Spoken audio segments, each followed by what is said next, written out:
I'm going to run for President of the United States because as a young mom, I will fight for your children as hard as I would fight for my own. And that's why I believe that healthcare should be a right and not a privilege. I believe we should have better public schools because it shouldn't matter what block you grow up on.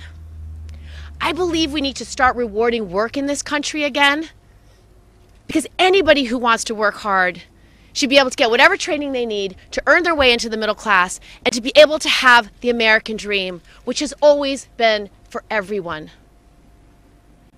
But to get any of this done, you have to be willing to take on the systems of power that make this impossible.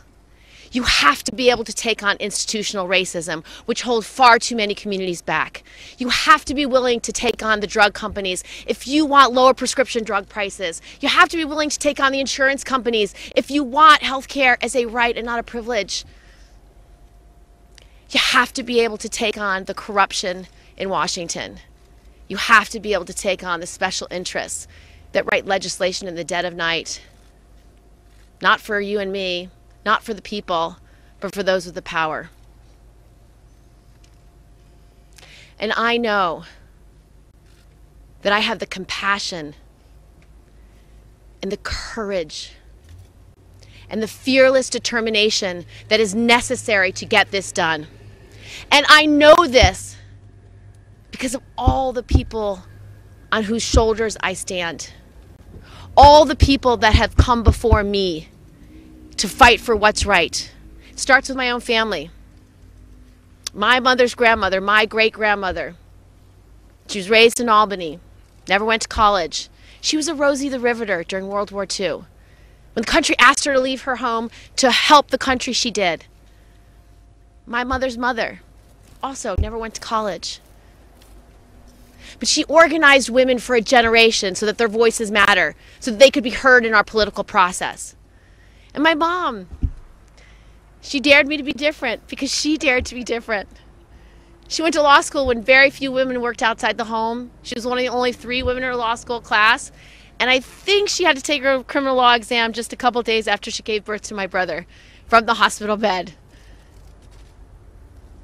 We also stand on the shoulders of generations of America who have tried to make this country better, who have believed that we should have a more perfect union. So whether we fought to abolish slavery, or we fought for suffrage, or whether we fought for workers' rights and unions' rights, or whether we fought for LGBT equality, or whether we fight today to make sure every child can breathe clean air and drink clean water, those are the fights of this country. Every generation has chosen to make a more perfect union, to bring more people into those rights for a reason. Because that's who we are as Americans, despite all our flaws. We want to bring people together, not tear them apart. Until now. Until the person in the White House, until President Trump has chosen to tear this country apart against all racial lines, all religious lines, every division, every line you can find. And that is what we have to fight against. This is going to be a very different campaign. Because we're willing to take on those systems of power that do not want Americans to have that opportunity.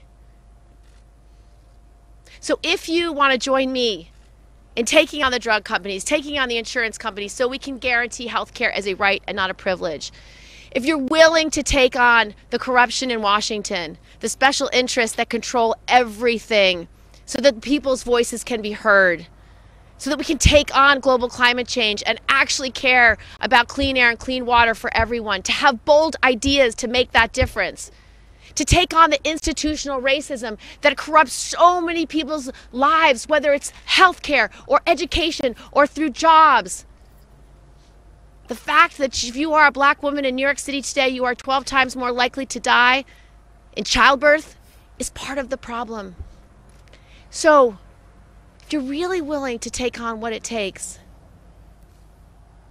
we need to get money out of politics. It's why I'm banning corporate PAC money. It's why I'm not taking money from federal lobbyists. It's why I don't think we should have individual super PACs, and I don't want one. It's why we need to take on how things work and restore that power to the people.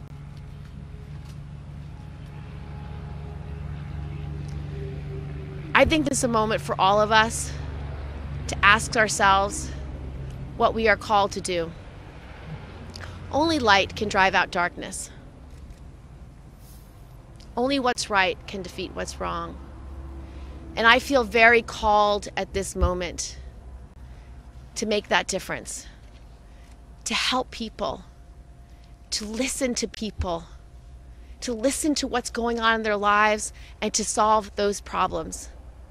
If you want to help me do that, please join our campaign. Let's go.